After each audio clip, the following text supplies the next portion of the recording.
Lo impensable parece cada vez más real. Un ataque de Rusia contra un miembro de la OTAN y la Alianza Atlántica se prepara con ejercicios militares, con decenas de miles de soldados, cientos de cazas, tanques y buques de guerra. El año pasado el mayor ejercicio de la OTAN se llamó Air Defender. Este año es Steadfast Defender, firme defensor.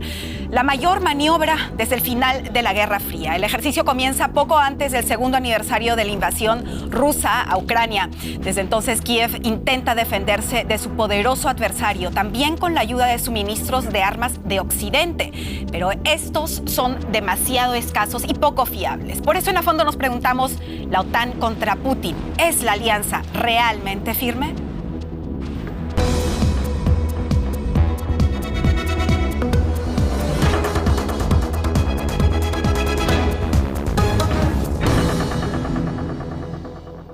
Muy bienvenidos a esta emisión de A Fondo. Mi nombre es Carolina Chimoy y estos son mis invitados el día de hoy, mis invitadas, cabe mencionar. Carmen Valero, ella es corresponsal del diario El Mundo de España, periodista y experta en política europea, seguridad internacional y zonas de conflicto. Alexandra Zhitenko es analista política y doctora en estudios globales por la Universidad de Leipzig.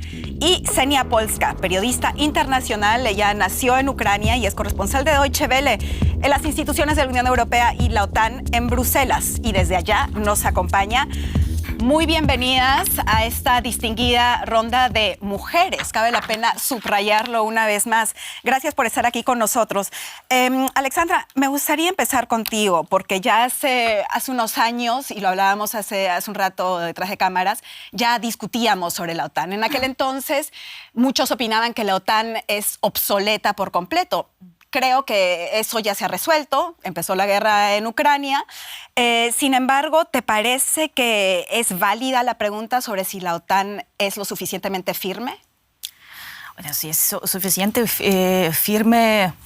Bueno, parece que sí, aunque sí hay diferencias. También lo hemos visto durante esa guerra, que hay diferencias entre los Estados Unidos y la Unión Europea, y que los Estados Unidos dependen mucho de su discurso interno y que digamos, que no son completamente de fiar en ese conflicto también. Y ahora si los Estados Unidos no encuentran un compromiso en el Congreso, puede ser que en las semanas que vienen, en los meses que vienen, no podrán prestar ayuda militar financiera a Ucrania. O sea, en este caso sí existen unas ciertas grietas o riesgos, pero sabes, yo quiero destacar una cosa que me parece importante cuando hablamos de la OTAN, si es obsoleta o no, qué tal firme, porque hay una continuación en el pensamiento, ¿sí?, desde la Guerra Fría que no hemos superado. Y estamos de vuelta a los esquemas de la Guerra Fría, los esquemas de pensamiento y de actuación, o tal vez nunca habíamos salido de esos esquemas.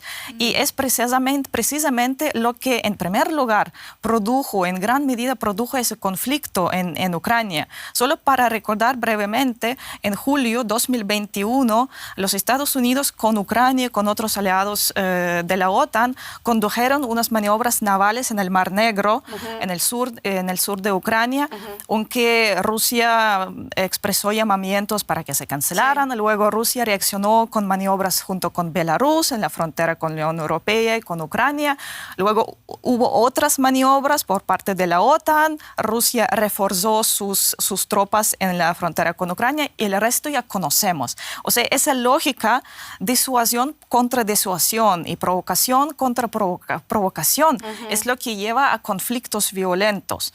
Y entonces esas maniobras también van a aumentar las tensiones, porque Rusia ya indicó que está preparada a una confrontación al estilo de Guerra Fría con el Occidente. Y esas maniobras son precisamente lo que Rusia cita una y otra vez cuando quieren decir por qué entraron a Ucrania, ¿no? Pero la pregunta continúa siendo, y el título del programa el día de hoy, ¿qué tan firme, qué tan sólida es la OTAN, Carmen? ¿Cuál es tu opinión al respecto? Bueno, pues la OTAN evidentemente ha ampliado su territorio de influencia con la entrada de 2 nuevos miembros. Sí.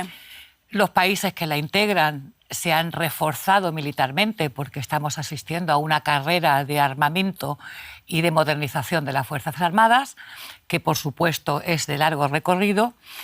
Y la debilidad o la influencia de la OTAN depende del carácter político con el que se lea. Es decir, la OTAN se supone que es una organización de defensa, pero si los políticos deciden que sea una organización de ataque, la OTAN pierde su papel. Yo creo que vamos a ver la final de año porque cuando sucedan las elecciones estadounidenses, si Donald Trump vuelve, digamos, a esa política aislacionista, y eso incluye la OTAN o no, porque lo que está claro en este conflicto es que la OTAN es Estados Unidos y Europa. Yo creo que en estos momentos incluso los miembros de la OTAN europeos le temen mucho más a Donald Trump que a Putin. Entonces, vamos a ver cómo evolucionan los acontecimientos. Yo no le daría mayor significado a las maniobras que está haciendo la Alianza Atlántica. Son ejercicios rutinarios, se producen cada 1 o cada 2 o 3 años, es absolutamente normal. Pero no en esta magnitud. Bueno, porque los miembros de la OTAN se van equipando cada vez más y porque son 31 miembros con muchísimos idiomas, con muchísimo tipo de armamento y en un momento determinado, como hacen todos los ejércitos del mundo a nivel bilateral, trilateral o multilateral, hacen ejercicios porque es su obligación. De hecho, el propio secretario general de la OTAN, Jens Stoltenberg, han dicho que son ejercicios rutinarios y que no es una forma de sacar músculo ante Rusia, porque él ha dicho que no existe absolutamente ninguna amenaza detectable de Rusia a un miembro de la OTAN. Al mismo tiempo, las opiniones en ese sentido están bastante divididas. Lo vimos también durante las maniobras el año pasado, donde se hablaba de maniobras únicas. Ahora se habla de una de las mayores maniobras después de que terminó la Guerra Fría. Xenia, tú estás en Bruselas, donde está la sede también de la OTAN. ¿Piensas que estas maniobras son algo extraordinario? ¿Es una señal que se quiere enviar hacia Rusia? Bueno, tomemos los hechos. Ni siquiera oficialmente dijeron cuando anunciaron estas maniobras que en el guión de las maniobras está escrito que estén practicando contra un adversario llamado Rusia. Ahí oficialmente dice que es contra un adversario comparable de escala o comparable de fuerza. Entonces, aunque haya rumores o aunque algunas fuentes digan que es específicamente contra Rusia, esto no se ha dicho oficialmente en Bruselas. Entonces, podemos decir que sí, es un ejercicio, son maniobras de gran escala, creo que es escala récord, van a durar 4 meses, son 90,000 militares que van a participar. También la escala geográfica es muy grande y por supuesto es una respuesta a los retos geopolíticos, porque la OTAN tiene que enseñar que está haciendo su trabajo, que es capaz de defenderse de los grupos terroristas o de Rusia, que sí oficialmente se consideran amenazas, y esto lo han dicho el año pasado en Vilnius, en la cumbre, pero no se dice explícitamente que este ejercicio está en contra de Rusia. Oficialmente no, es cierto. A puertas cerradas sí se escucha mucho. Xenia, tú eres de Ucrania, naciste en Ucrania. El año pasado, en septiembre, estuve allá. Aún el ambiente era de alguna manera optimista. La gente estaba llena de ánimos, pensando en realmente salir exitosos de esta guerra, que en algún momento no tan lejano podría encontrar un final. Tú que sigues la realidad allá muy de cerca, ¿cómo ves ese ambiente? ¿Qué tan importante es para Ucrania, para las personas en Ucrania, la OTAN y este tipo de ejercicios y una posible mostrar una solidez por parte de la OTAN? Muchas gracias por esta pregunta. Es muy importante. Ucrania es un poco diferente ahora porque se nota que los últimos bombardeos, los últimos ataques de misiles han influenciado también la población, porque Rusia, gracias a sus ataques previos con drones y con misiles, ya encontró lugares débiles en la defensa aérea de Ucrania, y entonces empezó a impactar nuevos objetivos y empezó a haber de nuevo víctimas. Entonces esto obviamente influye negativamente a la gente. La gente tiene miedo. Yo escuché un hombre de 45, 50 años diciendo: uno quiere desaparecer de la tierra en esos momentos. Tanto miedo le da a una persona. Entonces, también saben que en el frente no está pasando mucho, que es un tipo columpio, que entre Rusia y Ucrania están peleando por pedazos de tierra, y alguna vez esos pedazos van a Rusia, otra vez a Ucrania, va ahí un intercambio de banderas también, pero realmente no está pasando mucho. Entonces, claro, Ucrania está esperando ahora que el oeste colectivo, que es muy complejo porque consiste de muchos aliados, como ya mencionó Alexandra, entonces está esperando que pase algo, que haya una iniciativa, que la ayuda militar venga más rápido y en muchas cantidades, porque pues últimamente no ha sido así. A mí, bueno, Sí, si Carmen, me adelante. permites añadir, Sí, claro. yo creo que sí están pasando muchas cosas en el frente, aunque la línea o la bandera a la que te refieras no se mueve. Lo que está pasando en el frente directamente es la confirmación de la derrota de las fuerzas ucranianas frente a Rusia. Lo que está sucediendo en el frente es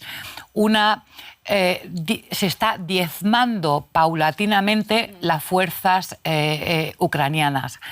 Los investigadores estadounidenses, y podría citar muchos de ellos, y por ejemplo Douglas MacGregor, han hecho cálculos y consideran que Ucrania ha perdido nada más y nada menos que 400.000 hombres. 400.000. Es decir, Rusia está en esta guerra de desgaste de la que hemos hablado mucho tiempo, diezmando el ejército ucraniano. Los hombres en el frente son cada vez más mayores porque han caído como chinches. Zelensky pretende que los 600.000 ucranianos que han salido del país porque no quieren luchar, porque han comprado, porque sabemos el nivel de corrupción que hay en Ucrania y en las fuerzas de reclutamiento, han comprado una visa por 20.000 o 25.000 euros, quieren que se incorporen al frente. Pero ojo, no para reemplazar a las personas que están luchando desde hace mucho tiempo y que reclaman descanso, por supuesto también las madres, las hijas y las abuelas, no, para incorporarse al frente. Es decir, lo que estamos asistiendo es a una derrota que todavía Ucrania no quiere aceptar, y que por supuesto los países que le están ayudando con las armas tampoco quieren aceptar. Pero entonces, Carmen, ¿estás diciendo que Ucrania debería aceptar una derrota No. ahora? Bueno, por supuesto, quiero decir, aquí se plantean dos cosas. Una cuestión es una cuestión de principio y otra cuestión es una cuestión de moral.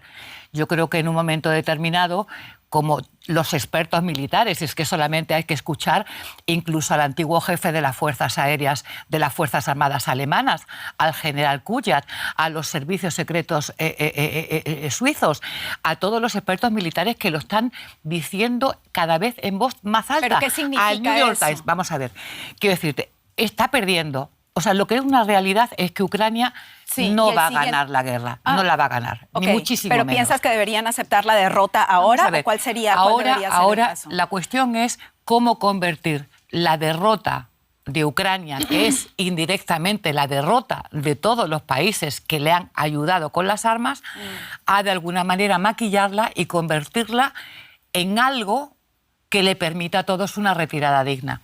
Primero, para eso hace falta la salida de Zelensky del panorama político. Yo creo que con Zelensky en el poder, y yo creo que lo vamos a ir viendo, no va a haber acuerdo de paz. Porque ese es el acuerdo de paz, es la única manera. Tú no puedes congelar un conflicto porque un conflicto congelado significa insatisfacción por las partes, pero haces un acuerdo de paz, por supuesto, sin Zelensky, con garantías de, por ejemplo, salida al mar de Ucrania o otro tipo de arreglo. Pero lo que está claro es que Antes de hablar de un posible acuerdo de paz, porque nos hemos saltado como 10 pasos. Sí, nos hemos saltado 10 pasos porque es un poco acuerdo de todo paz, esto reiterativo. Claro, y además, sí, y también obviamente está interconectado. Es muy difícil hablar de una cosa sin hablar de la otra. Te doy toda la razón. Lo vamos a ver. Antes de continuar con este debate, veamos realmente qué tan desgastada está Ucrania. Tenemos un informe al respecto. Sabemos que son ya casi 2 años de guerra y esto no solo ha desgastado mentalmente a la población en Ucrania, sino también de manera muy concreta su arsenal, mientras tanques, también misiles y drones se van desgastando en Ucrania. Este país aún no recibe, como lo mencionaba Carmen y como lo mencionaba Senia también, nuevo armamento, sobre todo nueva munición. Eso es lo que hace falta ya. Y todo esto a pesar de las infinitas promesas por parte de Occidente. Demos un breve repaso a la situación en campo de batalla, donde cada disparo vale oro para la defensa ucraniana. Cada disparo es valioso. Actualmente cada soldado ucraniano dispone de apenas de 2.000 proyectiles al día. Los rusos, por su parte, disponen de 5 veces más. Los llamamientos de Kiev son cada vez más urgentes. Agradezco a todos los amigos de Ucrania en el mundo que comprenden que el campo de batalla no puede esperar y que no se puede retrasar la salvación de vidas. A todos los que están tratando de acelerar las decisiones necesarias, los necesitamos ahora mismo. Pero la ayuda se retrasa. Aunque Estados Unidos liberó, a pesar de la resistencia política interna, otros $250 millones en ayuda militar poco antes del cambio de año, no está nada claro si seguirán más envíos de material o fondos. Y la Unión Europea también está lejos de cumplir sus promesas más allá de las declaraciones.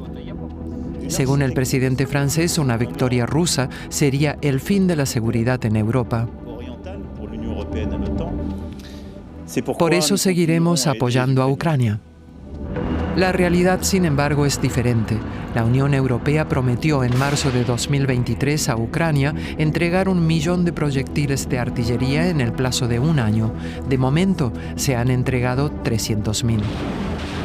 Rusia, por su parte, ha podido ampliar su arsenal también con ayuda de Irán y Corea del Norte. Además, la industria de defensa rusa ha aumentado masivamente su producción. Rusia supera cada vez más militarmente a Ucrania. ¿Puede contar Ucrania con más ayuda de Occidente? Alexandra, claro, no solo la pregunta es si puede contar Ucrania con más ayuda de Occidente, sino realmente sería una ayuda. ¿Podría Ucrania realmente llegar a una victoria con más ayuda de Occidente? Carmen dice que prácticamente ya perdió. Yo puedo decir que no. Incluso también si van a mandar ayuda, yo creo que ayuda va a haber, o sea, no va a parar ahora mismo ni en los próximos meses. Va a haber ayuda, dinero, unos billones por parte de Alemania, 8 billones más.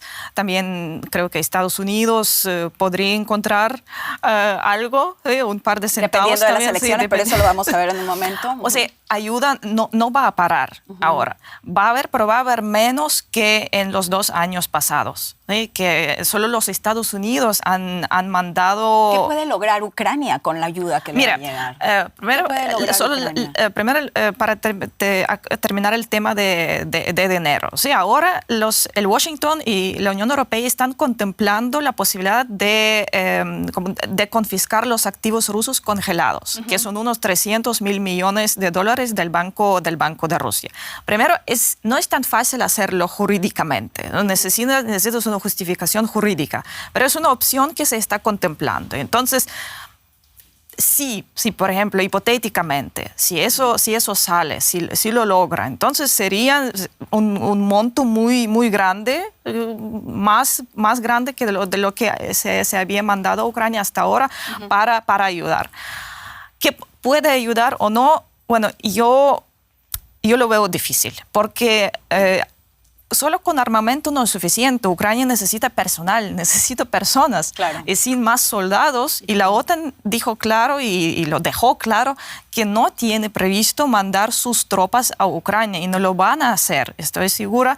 Y por eso, con armamento, ¿quién va a manejar ese armamento? Es el problema más grande que Ucrania, que lleva a las medidas de movilización cada vez más draconianas en Ucrania, y la gente incluso trata de salir por varios medios también de Ucrania. Claro. Lamentablemente lo veo muy difícil, y creo que es también una táctica de Rusia ahora ir poco a poco, sí, paulatinamente, desgastando los recursos que Ucrania tiene metódicamente, y también desgastando los recursos no solo para hacer la guerra, para que Ucrania pueda hacer la guerra, sino para después de la guerra, ¿sí? Para acabar con los recursos, con el ejército en la posguerra, y desgastar los recursos del occidente.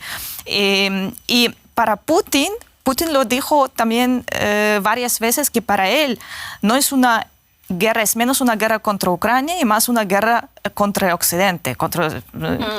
Entonces yo veo el rol clave para alcanzar algún tiempo de salida en el occidente, básicamente en los Estados Unidos, pero lamentablemente no veo, para eso hay que cambiar pensamiento, y lamentablemente yo no veo el discurso, y no veo, y lo que está eso me interesa, saber hacia qué dirección tendríamos que cambiarlo, pero antes déjenme preguntarle también a Ksenia. Ksenia, el presidente Zelensky, el presidente de tu país, bueno, lo hemos visto, los discursos que da alrededor del globo, y siempre con una narrativa en realidad bastante buena, diciendo que de esta guerra dependen las democracias de todo el mundo, ¿no? Ese es el discurso, esa es la narrativa que él tiene. ¿Qué tanto le darías la razón? ¿Qué tanto podrían más armas, así como dice él, significar una inversión en la propia seguridad? Así es como él lo pinta, ¿no? Ayúdenos, déjenos llegar a ayuda militar, porque están invirtiendo con esto en la seguridad de sus propias democracias. ¿Hasta qué punto es esto cierto? Muchas preguntas en una, sí, pero vamos paulatinamente. Zelensky, ayuda, yo no sé dónde empezar. Entonces, lo que dijo Alexandra, por la pregunta básica, Ksenia. Esta guerra, esta ayuda, ¿se trata realmente de un conflicto, de una defensa de las democracias globales, crees tú? Bueno, esta guerra está pasando ya casi 2 años, porque Rusia atacó a Ucrania. Rusia no atacó a la OTAN, Rusia atacó a Ucrania. ¿Había maniobras o no había maniobras? Eso no tiene importancia. Unas maniobras por cerca del territorio ruso no pueden ser un pretexto para atacar un país soberano e independiente. En ese punto Alexandra no está de acuerdo. Pero continúa, por favor, ahora le damos la palabra. Yo estoy diciendo que sí, las maniobras no son un pretexto para atacar un Estado, especialmente si este Estado no es miembro de la OTAN, que estaba llevando a cabo las maniobras. Pero lo que dice Putin, que está llevando esta guerra a cabo en contra de la OTAN, entonces, ¿por qué no lo está haciendo? Ucrania no es parte de la OTAN, Ucrania es otro país. ¿Por qué la atacó? Porque la pensaba débil, porque pensaba que iba a ganar el territorio entero de Ucrania en 3 días. Esto no ha pasado, y esto ya es un gran éxito del ejército ucraniano. El discurso de Rusia está en contra de la OTAN es para el consumo extranjero. El discurso para el consumo interno en Rusia es: vamos a destruir a Ucrania, vamos a destruir a ucranianos, porque simplemente no tienen derecho de existir. Sí podría ganar Ucrania, también podría perder, igual como Rusia, porque Ucrania sí necesita personas, sí Rusia también necesita, porque no han podido movilizar tanta gente como han dicho, como Medvedev le está diciendo a Putin. Claro que no hubo 500,000 de personas. ¿Y qué clase de personas?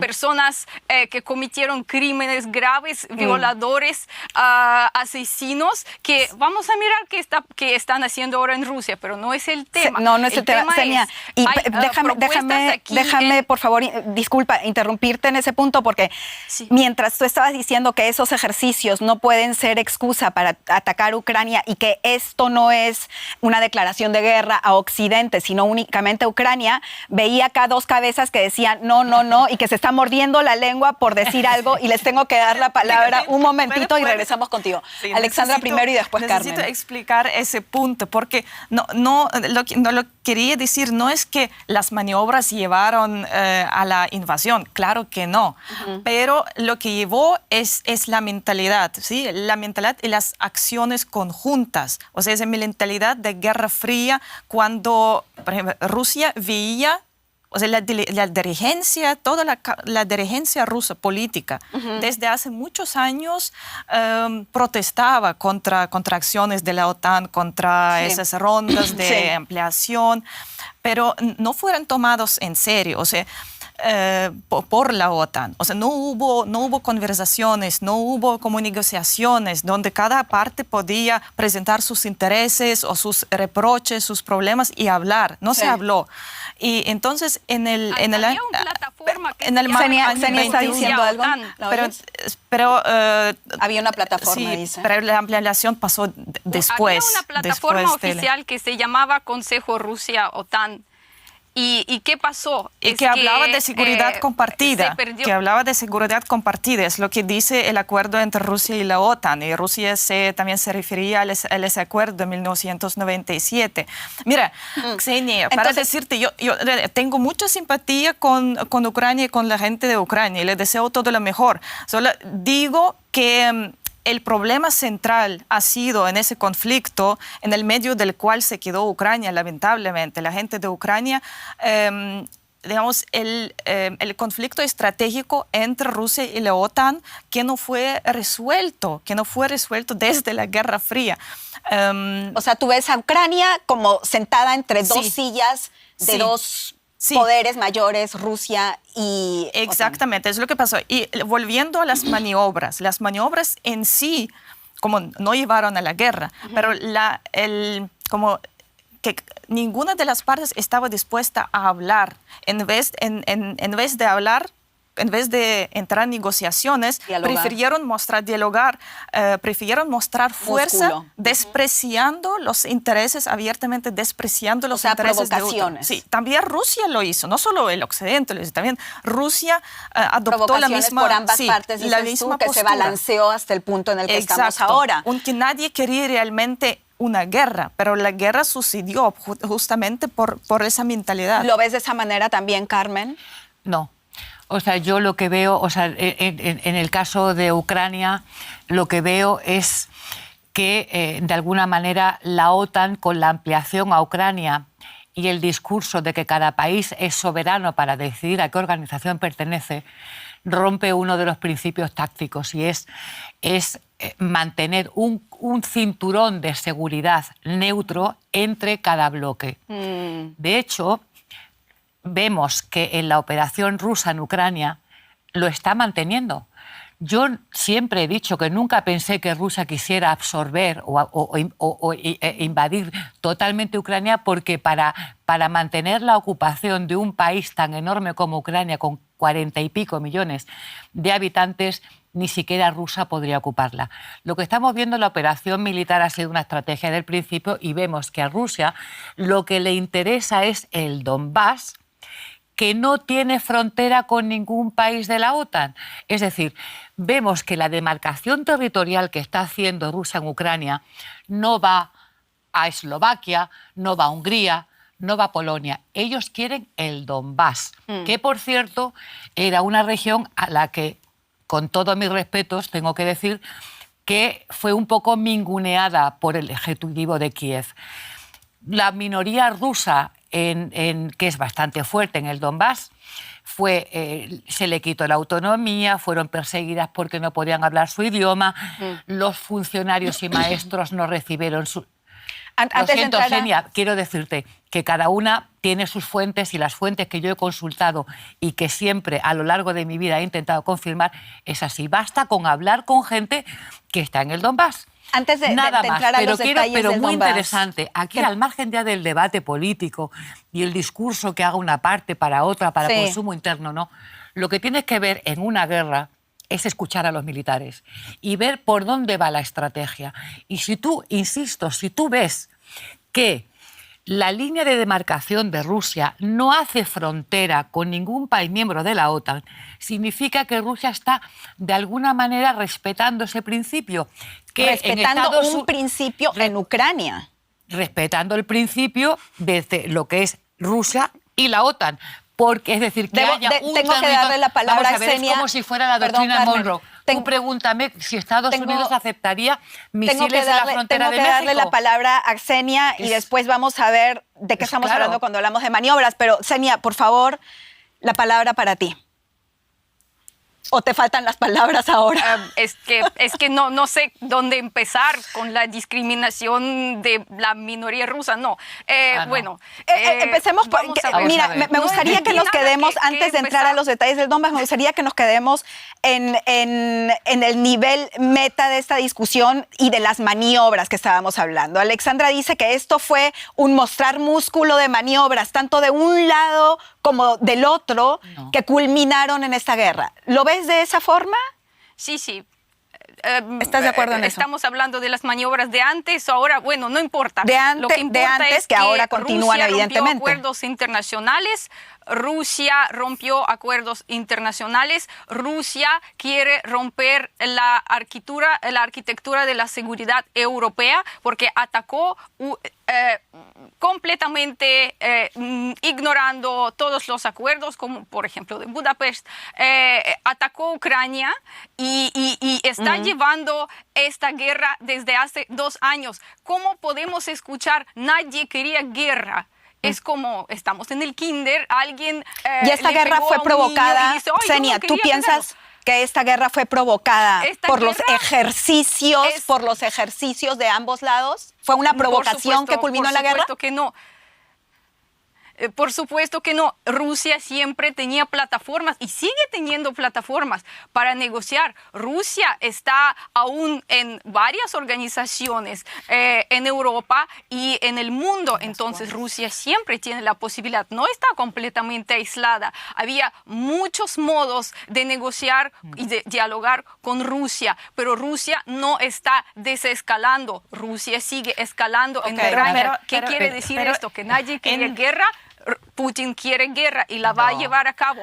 Vamos a discutir al respecto. Antes, veamos, tenemos un informe preparado sobre este tipo de maniobras. Vamos a enfocarnos en esos ejercicios militares de la OTAN. El objetivo, es disuadir a Rusia de perseguir otros objetivos y por eso el año pasado tomó lugar ese gran ejercicio aéreo, Air Defender. Este año tomarán lugar muchos otros ejercicios, Pacific Air, Quadriga, pero la maniobra militar más grande de este año, desde el final de la Guerra Fría, es el Steadfast Defender, el defensor firme. Vamos a ver de qué se trata concretamente. Se trata del mayor ejercicio desde el final de la Guerra Fría.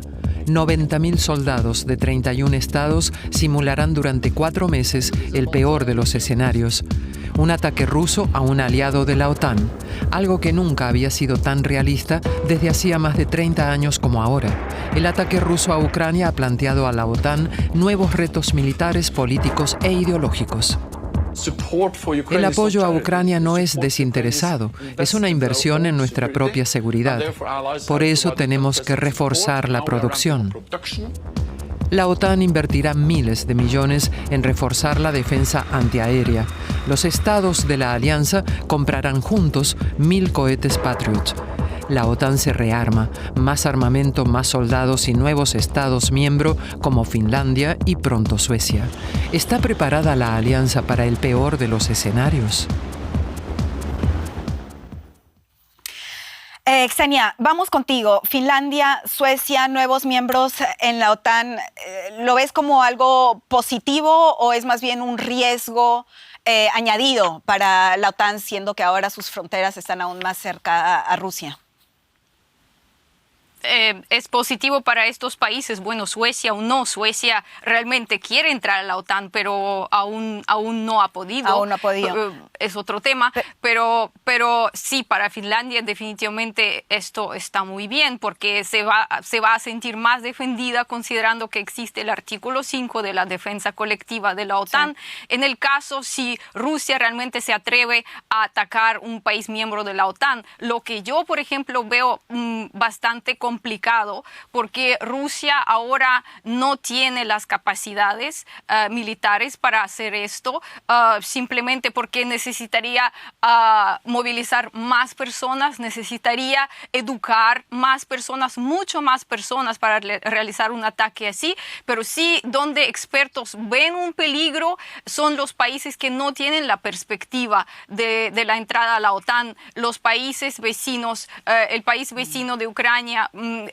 Moldova, por ejemplo, el país vecino de Rusia, Georgia, que ya han sufrido de la agresión rusa. Entonces, ahí sí hay mucho miedo, definitivamente. Y para la OTAN, pues por supuesto, ahora en esta situación geopolítica, cuanto más aliados, mejor. Cuanto más países que comparten los mismos valores, mejor. Y cuanto más países que estén dispuestos a realizar esta defensa colectiva, también es mejor. Una alianza siempre está mejor cuando hay una polarización como la que vemos ahora en el mundo.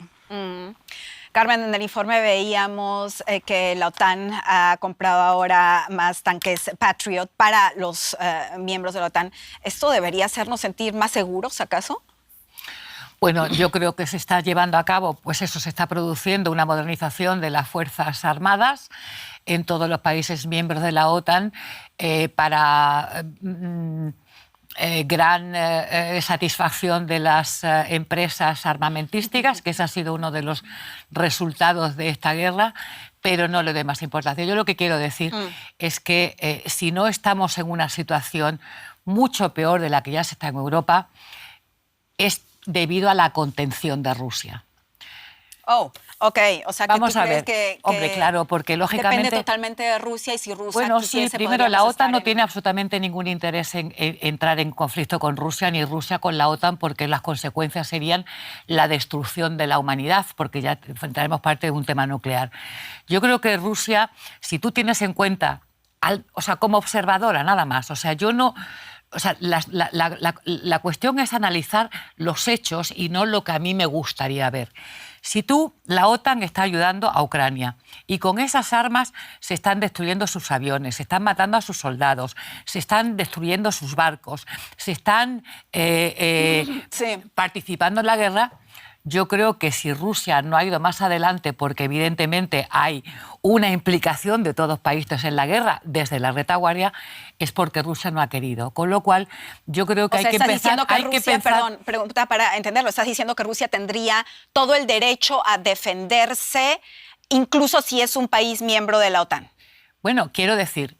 Por supuesto, es que lo que pasa es que nosotros estamos acostumbrados a mirar siempre o a analizar la situación desde el punto de vista occidental y con un buenismo que no tiene absolutamente nada que ver con la realidad.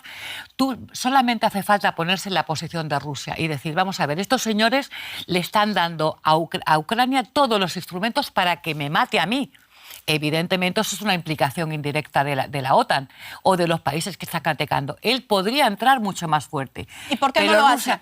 Pues porque no le interesa, porque esta guerra se trata de restablecer el equilibrio de fuerzas y el cordón de seguridad que siempre ha pedido Rusia y que nadie le ha tenido en cuenta. Alexandra, ¿eso va en la dirección que tú piensas? Que Putin, pero Putin no es un loco, Putin no es una persona que se levante por la mañana y diga voy a dar el botón y voy a invadir a Ucrania. No, para Rusia es un problema de seguridad muy serio y el error de Occidente, donde faltan políticos de la categoría de Churchill, de Roosevelt, de Genscher o de Henry Kissinger, ha sido la incapacidad o la ignorancia, que no lo sé, de poder analizar la situación de una manera equilibrada Alexandra. y seria. Ok, Alexandra. Sí, en muchos puntos estoy de acuerdo. Es básicamente, bueno, lo que estamos viendo es que Putin decidió lograr los objetivos que quería lograr por medios políticos que no se le concedieron, no los pudo lograr con métodos o con instrumentos políticos, o sea, cambiar la política exterior de Ucrania y prevenir que Ucrania se integre más en las estructuras euroatlánticas, o sea, también en la OTAN. Este era el objetivo principal de Putin. Y ahora lo está alcanzando por medios militares. ¿Qué es lo que dice? Es muy importante escuchar también atentamente a Putin y a lo que dicen dirigentes rusos. Muchos en el occidente lamentablemente no lo hacen. Ellos siguen repitiendo que la guerra termina cuando Rusia logre sus objetivos iniciales. O sea, ¿qué dijeron al principio? La llamada denazificación, que nadie entiende bien qué significa. Sí, la eliminación de los comandos Azov, y desmilitarización de Ucrania. Es lo que está pasando ahora. Yo en realidad muchas veces, durante varios meses, no podía entender qué quieren, cómo quieren hacerlo.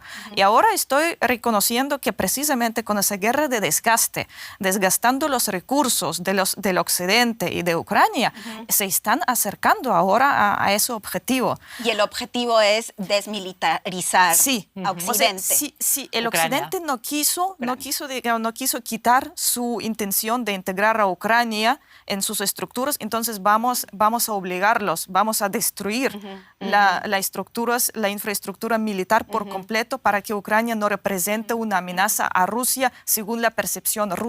Ok, en este marco, porque lamentablemente ya se nos está yendo el tiempo, pero vamos a seguir discutiendo fuera de cámaras, no se me van. Pero tenemos poco tiempo. Brevemente, ¿de qué ayudan, tienen sentido este tipo de maniobras por parte de la OTAN en este momento? A cada uno la misma pregunta. Alexandra. Para la OTAN, sí. Para los países de Europa oriental, como países bálticos, sí. En general, solo va a aumentar, va a empeorar la confidencialidad. Sí, el trust, como se dice. Xenia, brevemente, por favor, ¿tienen sentido estas maniobras militares por parte de la OTAN? Por supuesto tienen sentido porque la OTAN quiere enseñar a sus ciudadanos que sí es capaz de defenderse de un ataque grande, de una escala enorme, y además es para parar una posible agresión que pueda venir ahora en esta situación global. Muchas gracias, muy Xenia. difícil. Carmen, brevemente, por favor. Ninguna, o sea, no tiene absolutamente ninguna lectura salvo la de echar aceite a la maquinaria de la OTAN y conseguir una mayor coordinación bajo un mando único. Opiniones muy diversas. Muchas gracias por este buen debate y hasta pronto en Noche Vela.